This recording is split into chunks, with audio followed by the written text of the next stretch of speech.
Hello everyone. सो हमारा ये जो चैप्टर है 3.1 द प्लेट ऑफ गोल्ड, ठीक है, इसका हमने हाफ स्टडी पहले ही कर चुका है फर्स्ट लेक्चर में, तो ये उसी चैप्टर का सेकेंड लेक्चर है। ओके, सो हमने यहाँ तक तो देख ही लिया था।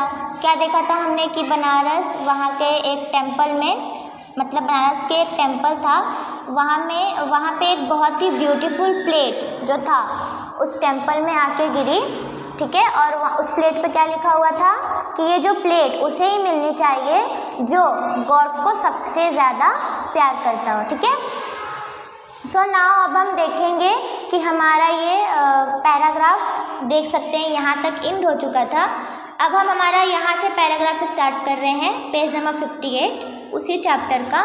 सो फाइनली हम आज ये देख लेंगे हमारे इस लेक्चर में कि ये जो प्लेट है वो किसे मिलता है, वो आखिर वो कौन है जो गॉड को सबसे ज़्यादा प्यार करता है।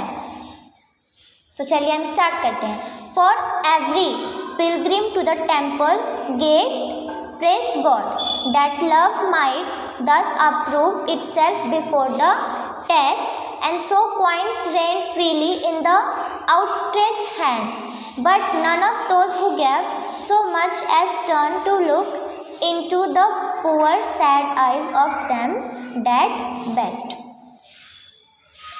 यहाँ पे आपको इस पैराग्राफ में क्या बोला गया है कि मतलब जो हर पिलग्रिम जो हैं वो गॉड को प्रेस कर रहे थे, ठीक है। दैट लव टेस्ट, क्या कर रहे थे, डैट लव टेस्ट, कि जो हमेशा वहाँ पर जो पिलग्रिम जो मंदिर में बैठे रहते थे वो गॉड को प्रेस कर रहे थे, और इसलिए जो है वो गॉड को, ताकि वो उनका जो लव है गॉड के लिए वो प्रूव हो जाए। और किस तरह से प्रूव होगा उनका लव गॉड के लिए, ठीक है, by giving arms to the beggars, जो बेगार्स को वो लोग कॉइन देते थे, पैसा देते थे, ठीक है, बहुत कुछ दान धर्म वहाँ पर बेगार्स को करते रहते थे। तो ये क्या उनको लगता था कि बेगार्स को दान धर्म करने से हम गॉड को प्यार करने लग जाएंगे, या गॉड जो है वो उन्हें गिफ्ट के काबिल समझेंगे और जो गिफ्ट है वो उन्हें आसानी से मिल जाएगा, ठीक है। तो इसलिए जो है कॉइन्स वो फ्रीली आते थे उनके हाथ से कि चलो इसको भी दे दो, उसको भी दे दो, सबको दे दो। तो थोड़े से पैसे देकर वो गोल्ड का प्लेट लेना चाहते थे, ठीक है। लेकिन किसी ने भी, वो जो बेग था, मतलब जो बेगर था, किसी ने भी उसके बारे में नहीं सोचा, ठीक है। मतलब वहाँ पे जितने भी लोग आते थे दान करने या फिर लोगों को कॉइन्स दे रहे थे, किसी ने भी ये नहीं सोचा कि जिन पुअर्स बेगार को वो दान दे रहे हैं, ठीक है, एक बार उनकी आँखों में भी झांक के देखे कि वो कितने उदास हैं, ठीक है। किसी ने भी ये कोशिश नहीं की ये जानने की, ये देखने की। सी हियर, आप लोगों को यहाँ पे पिक्चर दिख रहा है, ठीक है। तो यहाँ पे जो पिक्चर है यहाँ पे ये दिखाया गया है कि किस तरीके से ये 3 बार ये जो गोल्ड का प्लेट था, ठीक है, अगर जो तीनों बार जो इसे टच करते थे तो ये क्या हो जाता था, चीपेस्ट लेड में कन्वर्ट हो जाती थी। मतलब 3 बार इसे ट्राई किया गया, डिसाइड किया गया कि चलो ये बेस्ट होगा, ये बेस्ट होगा या फिर वो बेस्ट होगा, लेकिन वो जितनी बार किसी के भी हाथ में गई, इन तीनों के हाथ में, तो वो जो प्लेट थी वो बार बार चीपेस्ट लेड में कन्वर्ट हो जाती थी, ठीक है, सोने के प्लेट से। फिर क्या हुआ, and now the second year had almost passed, but still the plate of gold by whomsoever touch was turned to lead. At length there came a simple peasant, not aware of that strange contest for the gift of God to pay a vow within the temple. As he passed along the line of shriveled beggars, all his soul was moved within him to sweet pity, and the tears welled up and trembled in his eyes. तो उसके बाद क्या हुआ, दूसरा साल भी पास हो गया, ठीक है। लेकिन अभी तक इस प्लेट को क्लेम करने जो भी आया उसने उस प्लेट को टच किया और जो बार बार जो ये सोने की जो प्लेट थी वो किस में कन्वर्ट हो जाती थी, लेड में, मतलब चीपेस्ट लेड में वो बार बार कन्वर्ट हो जाती थी, ठीक है। तो ये जो पीजेंट था, ठीक है, यहाँ पे आपको बोला गया है at length there came a simple peasant. Simple peasant मतलब ज़्यादा अमीर नहीं, एक मामूली घर का एक आदमी था, ज़्यादा अमीर भी नहीं था और ना ही गरीब था, एक सिंपल इंसान था। तो वो जो था उसे इस कंटेस्ट के बारे में बिल्कुल भी नहीं पता था, ठीक है। अब यहाँ पे ये वर्ड यूज़ किया गया है कॉन्टेस्ट, ठीक है। अब गॉड ने जो गिफ्ट भेजे थे अर्थ पे, अपने गॉड से जो लव करता है तो वो तो गॉड का ब्लेसिंग्स है, ठीक है। उस आदमी के लिए कोई कंपटीशन नहीं है कि हम दान धर्म करने से उनको मिल जाएगी। ये तो कंपटीशन नहीं था ना कि यहाँ पे कंपटीशन चल रहा है कि आप इसको ज़्यादा दान दो, उसको ज़्यादा दान दो। तो ये जो सोने का प्लेट है वो आपको मिलेगा। So it is not a competition. अगर ऐसा होता तो हर कोई ऐसा ही करते और वो गॉड का जो गिफ्ट है वो आसानी से पा सकता था, ठीक है। पीजेंट मीन्स मैंने आपको बताया कि जस्ट अ कॉमन मैन। तो वो आदमी यहाँ पर इसलिए आया था कि मतलब पुअर पीपल के सर्विस में अपने आप को पूरी तरह से लगा देने के लिए ये पीजेंट बस ये ब्लेसिंग्स लेने वहाँ पे आया था। कि वो जो था जितने भी पुअर्स बेगार्स थे, बिकॉज जितने बाकी लोग आते थे वो तो पुअर्स को या फिर जो बेगार्स बैठे रहते थे उनको कॉइन्स दे के या फिर थोड़ी दया दिखा के चले जाते थे। बट ये जो पीजेंट था वो अपने आप को पूरी तरह से उन गरीबों के हवाले, इस मकसद से वो बस भगवान से ब्लेसिंग्स पाने के लिए टेंपल गया था। जिसको इस कॉन्टेस्ट मतलब जो यहाँ पे वर्ड यूज़ किया गया, जिसको ये सोने का जो प्लेट था मतलब जितने भी हम लोगों ने रीड किया उसके बारे में इस पीजेंट को कुछ भी नहीं पता था, ठीक है। उसके बाद आपको दिया है as he passed along the line of shrivelled beggars all his soul was moved, ठीक है, within him to sweet pity and the tears welled up and trembled in his eyes. अब जैसे ही वो टेंपल आ रहा था, ठीक है, तो उसने देखा कि बहुत सारे बेगार्स लाइन में बैठे हैं। तो ये जो बेगार्स थे उनके लिए यहाँ पर जो वर्ड यूज़ किया गया है मतलब यहाँ पे देखिए श्रिवेल, मतलब जो बेगार्स धूप में जो खड़े रहते हैं, यहाँ पर जो जिनकी बॉडी मतलब एकदम नरिशमेंट नहीं रहती है, रिंकल्स झुर्रियाँ वगैरह आ जाती हैं, उनके लिए ये वर्ड यूज़ किया गया है। या फिर जिनकी जो बेगार्स की बॉडी एकदम मतलब ड्राई हो जाती है तो ये वर्ड उनके लिए यूज़ किया गया है। तो यहाँ पे इसी टाइप्स के बेगार थे सारे। तो इन्हीं बेगार्स को देखकर वो जो पीजेंट था, ठीक है, पीजेंट जो था वो पूरी तरह हिल गया, मतलब उसकी जो अंतरात्मा थी उसको बहुत ठेस पहुंची और दया से वो पूरा भर गया और उसका मन, उसकी आंखें आंसू से भर गए थे। मतलब होता है ना किसी किसी को देख के एकदम शॉक हो जाते हैं, तो जो पीजेंट था उसके मन में बहुत दया थी, बहुत भाव थी और वो मन का बिल्कुल साफ था। इसलिए वैसे बेगार्स को देख के मतलब वो एकदम थम सा गया, उसकी अंतरात्मा को बहुत ही ज़्यादा ठेस भी पहुंची थी। सो ये जो बात थी वो उसके दिल को बिल्कुल छू गई थी इस बात ने कि वो बेगार्स कितने गरीब हैं, कितने दुखी हैं, ठीक है। तो इसी बात के लिए उस जो पीजेंट जो आदमी था उसे बहुत ही दुख पहुंची थी। अब क्या बोला है, now by the temple gate, ठीक है, there lay a poor sore creature blind and shunned by all. But when the peasant came and saw the sightless face and trembling, maimed hands, he could not pass, but kneeled and took both palms in his and softly said, "O thou, my brother, bear thy troubles bravely. God is good."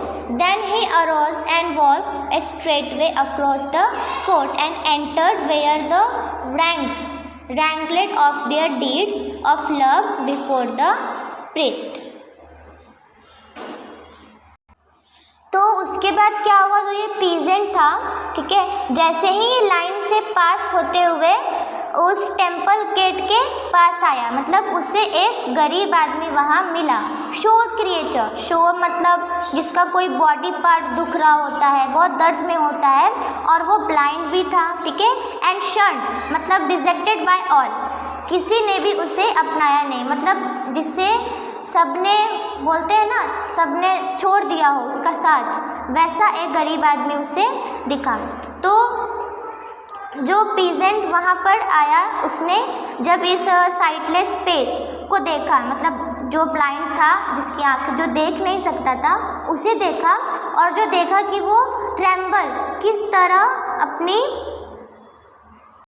देखा उसने कि वो किस तरह अपाहिज हो रखे हैं उसके सारे बॉडी पार्ट्स, और जब उसने इस पुअर को देखा तो वो वहाँ से पास ही नहीं हो पाया, और वो वहीं बैठ गया उस आदमी के पास में, ठीक है। मतलब जो ऊपर वाला उसने जब मंदिर के बाहर जो बेगार्स उसे मिले थे, तो वहाँ से देख के तो वो कम से कम वहाँ से आ पाया, अपना रास्ता चेंज कर पाया। बट जब इसने इस पुअर मैन को देखा, जो शो क्रिएचर, ब्लाइंड, स्टन, मतलब जिसने जो मतलब इसको देखा, जब उसने इस बेगार्स को, तो वो अपना जो रास्ता है वो बदल नहीं पाया, वहाँ से वो पास नहीं हो पाया, और वो वहीं बैठ गया उस आदमी के पास में, और उसने उसका हाथ अपने हाथ में ले लिया और बहुत ही प्यार से कहा, मतलब उसने उसको बहुत ही प्यार से कहा, ओ, यहाँ पे देखिए आप लोगों को दिखा हुआ है, ओ ताऊ माई ब्रदर, ठीक है, उसने उसको अपना भाई कहा। And then bear thy troubles bravely, मतलब जो भी तुम्हें तकलीफ़ झेला है, तुम्हें जो भी तकलीफ़ है, उसने उसे कहा कि तुम उसको पूरी बहादुरी से सामना करो। गॉड इज़ गुड, भगवान सब देख रहा है, वो ज़रूर तुम्हारी कुछ न कुछ हेल्प करेंगे, तुम्हारी ज़रूर कुछ न कुछ मदद करेंगे। गॉड बहुत ही दयालु हैं, वो किसी को भी निराश नहीं करते हैं। तो वो इसने उसका हाथ अपने हाथ में लेके बोला। Then he arose and walked straight away across the court and entered where they wrangled of their deeds of love before the priests. और फिर वो वहाँ से उठा और सीधा टेम्पल के अंदर गया, ठीक है, और फिर वो वहाँ पर गया जहाँ पर जो लोग आए हुए थे, कि मतलब जो हम लोग ने रीड किया था ना, कि जो मिड डे में आए थे कि मैंने ये किया है, मैंने वो किया है, मैंने इसे दान किया है, मैंने उसको दान किया है, तो ये इसी बात पर चर्चा कर रहे थे। रैंक मीन्स आर्ग्यू एंग्रली, वो बहुत गुस्से से बता रहे थे कि मैंने ये किया है, मैंने वो किया है, तो ये प्लेट ऑफ गोल्ड मुझे ही मिलना चाहिए, ठीक है। तो वो अपने दान को इस तरह बता रहे थे जैसे उन्होंने कितना बड़ा काम किया हो, ठीक है। तो असली दान वही होता है जो डिक्लेयर नहीं करते, जो हम शो अप नहीं करते कि हाँ मैंने ये किया है। दान उसे माना जाता है जो हम दान कर देते हैं बट उसका नाम नहीं लेते हैं, उसको शो अप नहीं करते, उसे दिखाते नहीं हैं कि हाँ मैंने ये किया है, मुझे इसका फल मिलना चाहिए।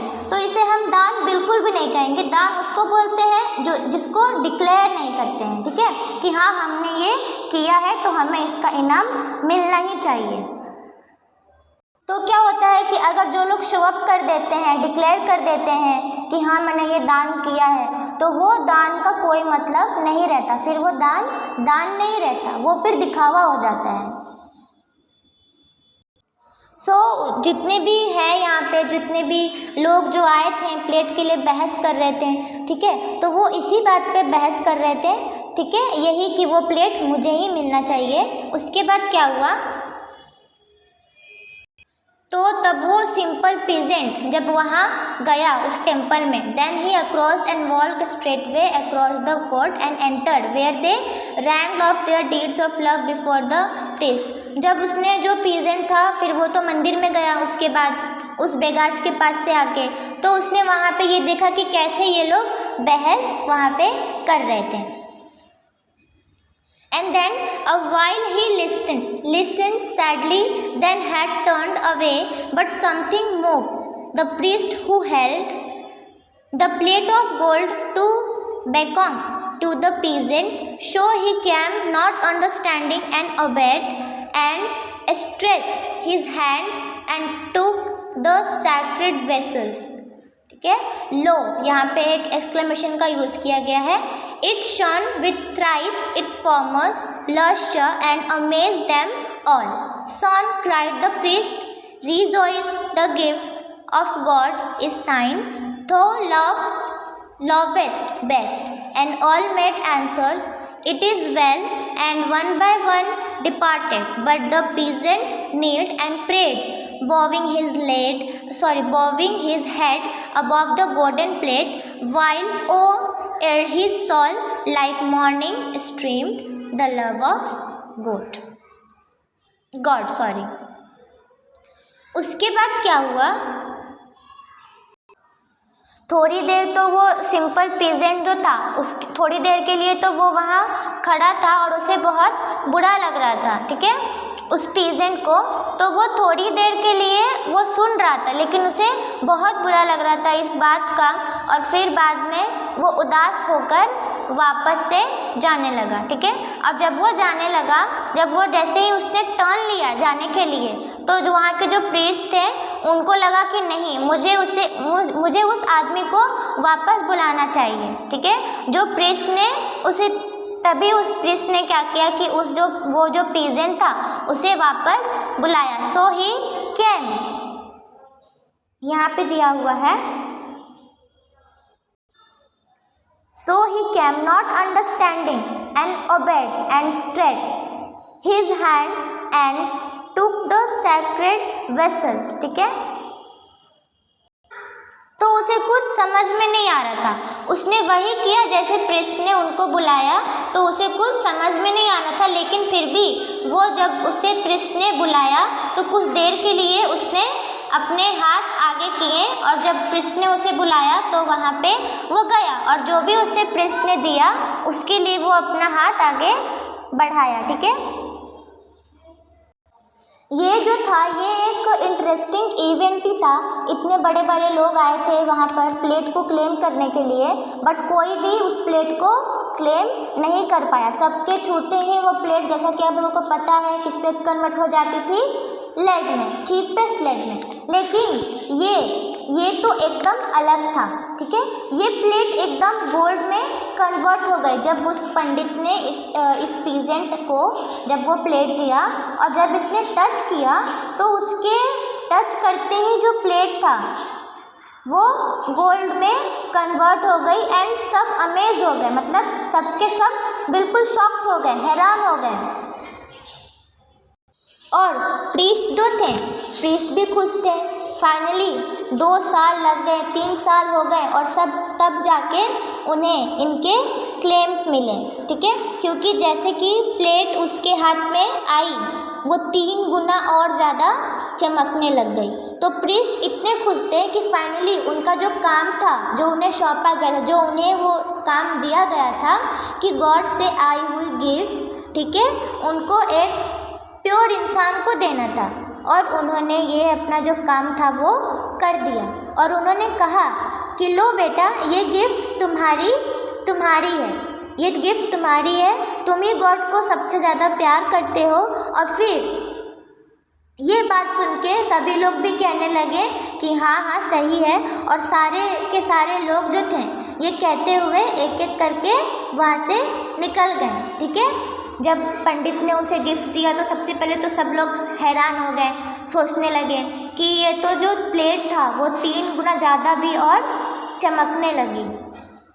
उसके बाद क्या हुआ कि पंडित ने उसको बोला, प्रीस्ट ने, कि ये जो गिफ्ट है ये गॉड ने तुम्हारे लिए ही बनाया है, तुम ही जो हो गॉड को सबसे ज़्यादा प्यार करते हो, तो इस गिफ्ट पे केवल तुम्हारा हक है, ये गिफ्ट केवल तुम्हें मिलना चाहिए. और बाकी लोगों ने भी यही सजेस्ट किया कि हाँ ये बिल्कुल सही इंसान है, और ये कहते हुए वो एक एक करके वहाँ से निकल गए. लेकिन जो पीजेंट था, ठीक है, वो नहीं गया, और वो क्या, नील डाउन हुआ, मतलब वो अपने घुटनों के बल पर बैठ गया गॉड के सामने. और उस प्लेट के सामने, मतलब वो जो प्लेट था वो गॉड के सामने रख दी, और उन्हीं दोनों के सामने वो अपने घुटनों पे बैठ गया. उसने अपना जो सर है वो गॉड के सामने झुकाया, क्योंकि वो प्लेट गॉड की थी ना वो प्लेट। और जैसे ही उसने इस प्लेट को अपने सर पे लगाया, मानो उसके ऊपर जैसे पूरा लाइट, जैसे कि आप लोग देखे होंगे टीवी सीरियल्स में, जब भी किसी जो गॉड को प्रेयर करते हैं, जो गॉड को बहुत प्यारे होते हैं, तो गॉड का भी उनके ऊपर बहुत सारे ब्लेसिंग्स होते हैं। तो वो सडनली ऐसा हुआ कि जैसे मानो कि पूरा जो लाइट है, पूरा जो ब्लेसिंग्स है गॉड का, वो उसके ऊपर हुआ, मतलब उसका जो बॉडी है पूरा चमकने लगा। जैसे उसको लग रहा था कि वाइल और he saw like morning stream the love of God, जैसे लग रहा था कि वो भगवान के प्यार से, उनके पूरे ब्लेसिंग से वो और सुबह की किरणों से वो पूरा भर चुका है, वैसे उसको ब्लेसिंग्स मिला, मतलब भगवान से। तो यहाँ पर जो है, यहाँ पे स्टोरी का एंड होता है। ये जो पोएम था वो था आपका जेम्स हेनरी ले हंट के द्वारा ये लिखा गया है कविता, जो कि बहुत ही ब्यूटीफुल पोएम है। मुझे भी बहुत मज़ा आया इसको रीड भी करने में, आप लोगों को पढ़ाने में भी। आई होप आप लोगों को उससे ज़्यादा मज़ा आया होगा। सो यहाँ पे जो ये स्टोरी है वो यहाँ पे ख़त्म होती है, ये poem. So this was a very beautiful poem by James Henry ले हंट। तो इस पोएम के साथ हमारी एक्सप्लेनेशन यहाँ पे भी ख़त्म होती है। Explanation is over. और आपको अगर क्वेश्चन आंसर अगर फाइंड करना है तो you can find in your text book, ठीक है। So guys, see you in our next lecture. Thank you, bye.